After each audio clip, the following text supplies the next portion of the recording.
तो silicon gadget के second half के इसके रिजल्ट्स आए थे।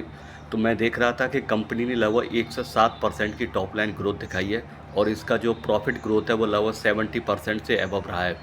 तो कंपनी बेसिकली अगर आप देखेंगे करती क्या है, तो कंपनी जो जितने भी इलेक्ट्रॉनिक आइटम्स होते हैं उनका डिस्ट्रीब्यूशन और सेलिंग में और ब्रांडिंग में डील करती है। ये कंपनी कोई भी प्रोडक्ट मैन्युफैक्चर नहीं करती है अभी तक। ये सिंपली क्या करती है कि जितने भी इलेक्ट्रॉनिक मैन्युफैक्चरर हैं उनसे कॉन्ट्रैक्ट करती है।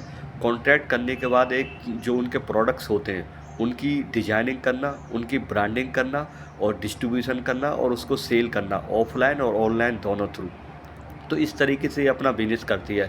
तो ये कोई मैन्युफैक्चरिंग कंपनी नहीं है। ये कंपनी बस अपने ब्रांड के अंदर डिजाइनिंग के बेसिस पे और कॉन्ट्रैक्ट के बेसिस पे जितने भी आपके चाहे स्मार्ट टीवी हो गई, स्मार्ट वॉचेस हो गए या स्मार्टफोन्स हो गए आपके, और आपका वॉशिंग मशीन हुआ, रेफ्रिजरेटर हुआ, लैपटॉप हुए, मोबाइल से रिलेटेड जितनी भी एक्सेसरीज वगैरह होती हैं आपके, जो वो सारे गैजेट्स जो है ये बेचती है।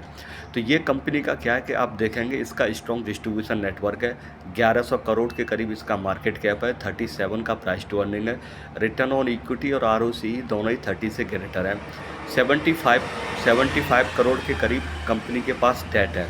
तो कंपनी का अभी जो रिजल्ट आया है ये रिजल्ट ठीक है पिछले साल के सेकंड हाफ के कंपैरिजन में, लेकिन इस कंपनी के साथ प्रॉब्लम यही है।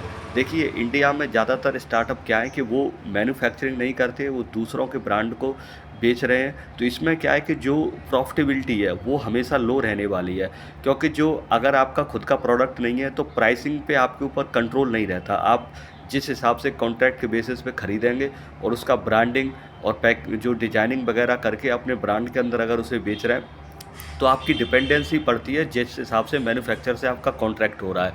तो यहाँ पे प्राइसिंग वाली प्रॉब्लम इस कंपनी के साथ रहेगी।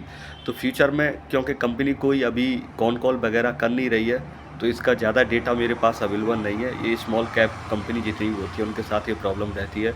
तो अभी के लिए रिजल्ट ठीक है, लेकिन जैसे जैसे कंपनी अगर कोई प्लान करती है फ्यूचर में मैन्युफैक्चरिंग वगैरह का तो वो ज़्यादा बेटर रहेगा।